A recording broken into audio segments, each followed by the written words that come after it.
مع بعض الكشري المصري بتاعنا. معايا حله حاطه فيها زيت وهنزل فيها بالبصل. البصل انا مقطعاه جوليان اللي هو الشرايح، وحاطه هنا في حله بسلق فيها العدس، وهنا بسلق الحمص. محمر البصل، مش هرمي فيه اي توابل، التوابل بتاعتي هتبقى كمون وملح وشطه للعدس بس للكشري. بصله انا عايزه البصله تحمر خالص معايا، هاخد منها للتقليه وهعمل منها الكشري.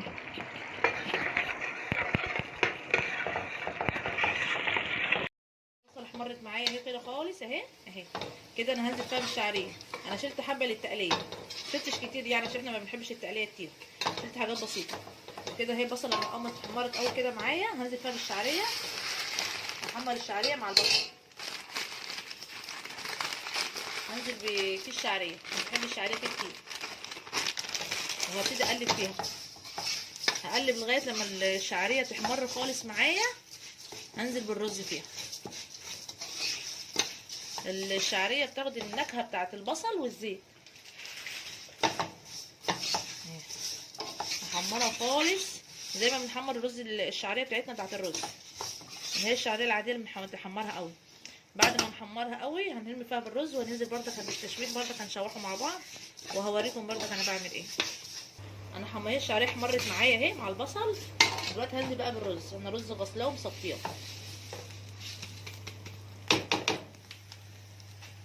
وهنستمر برضك في التقليب لغايه لما اشوح الرز خالص مع الشعريه والبصل. هنشوحهم تشويح العادي بتاعنا اللي احنا بنشوح بيه. اهو انا بقلب في الرز اهو، كنت بشوحه مع الشعريه. اول ما احس ان الرز بدات تغمق معايا وشوحت كده خلاص، هبتدي انزل بميه العدس بالعدس. اهو انا بغلي العدس اهو برضه، فهو لسه بديه سلقه. هحط بميه العدس كمون. انا كده خلاص شوحت الرز خالص، هنزل بقى بميه العدس. ميه العدس اللي انا غليها فغلي فيها العدس، هنزل فيها بقلب.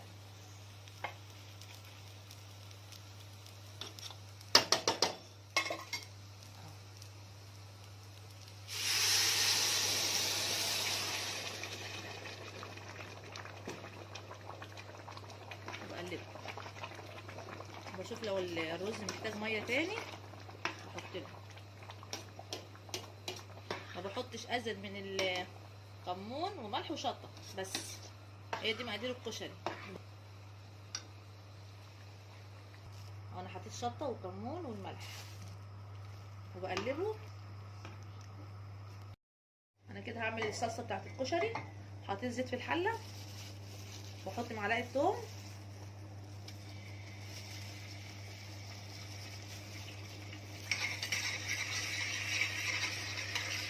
وهصفر الثوم مش هحمرها، هصفرها تصفير، بتصفر بس، وهنزل عليها بالخل، هتشيلها بالخل. انا ما حطيتش اي حاجه في الثوم، هو الثوم اساسا مدقوق بالملح، بس انا مش هحط فيه كمون ولا حاجه دلوقتي غير لما تطش بالخل وانزل بالطماطم. اول ما هتبتدي اشم ريحه الثومه طلعت، هتبتدي تشيلها بالخل.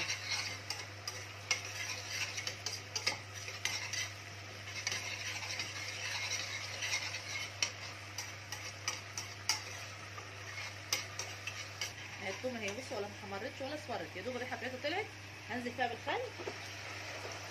انا بكتر الخل عشان انا هاخد منها، هعمل دقه تغلي غلوه وهاخد منها شويه للدقه، وبعد كده انزل بالطماطم. اهي كده الثومه بدات هتاخد لها غلوه مع الخل، هنزل بقى بالطماطم. بس اصفي الطماطم.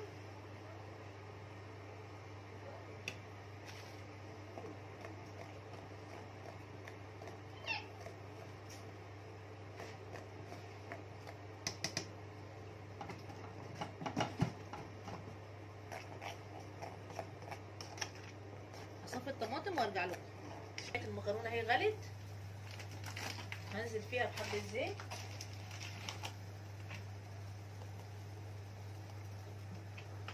وشويه ملح، وابتدي انزل فيها بالمكرونه. انا عندي كيس مكرونه كتير،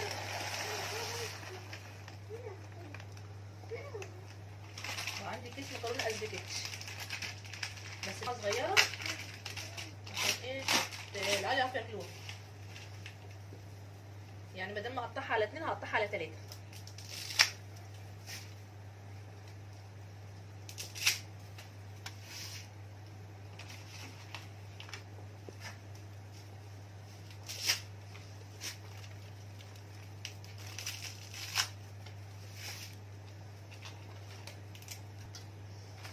واقلب، اخلي الاسباجيتي تدخل في قلب المكرونه صوص التحمير.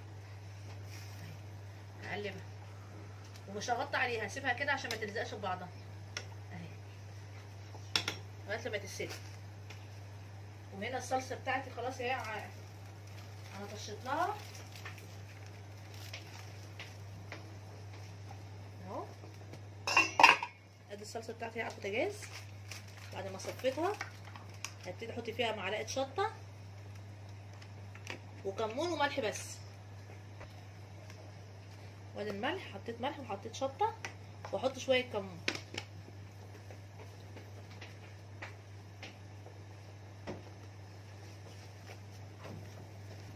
وادي كمون، ما بكترش برضه عشان ما تمررش مني الصلصه، ما تمررش.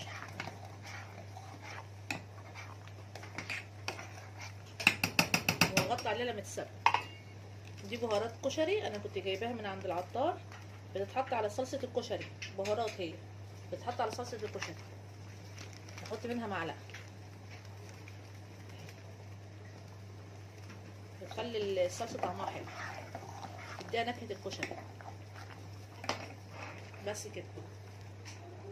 وادي الرز اهو استوى معايا ومفلفل وجميل اهو.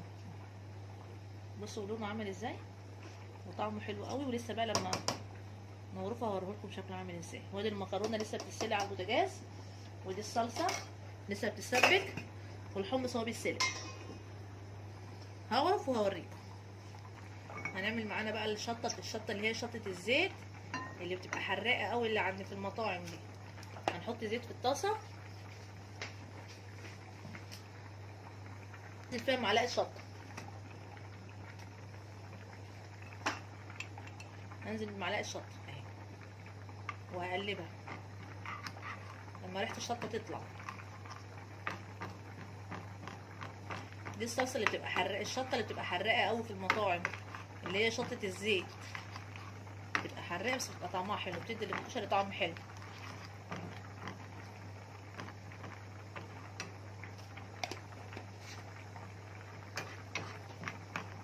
اول ما الريحه بتاعت الشطه تطلع هبتدي انزل فيها معلقتين صلصه من الصلصه اللي انا مسبكاها معايا بتاعت الكشري.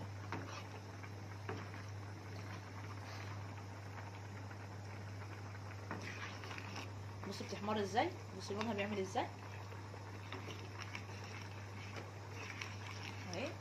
بدات ريحتها تطلع.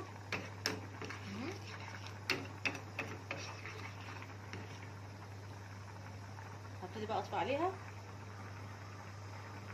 ولما الصلصه بتاعت الكشري تتسبك هنزل فيها معلقتين صلصه، وتبقى هي دي شطه الزيت اللي احنا بنعملها في المطاعم.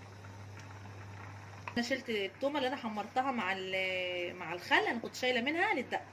انا كده عصرت عليها 3 ليمونات وابتدي انزل فيها هنا بالطبق اهي. ده كده ليمون بخل بتوم، وهنزل فيها بمقدار ميه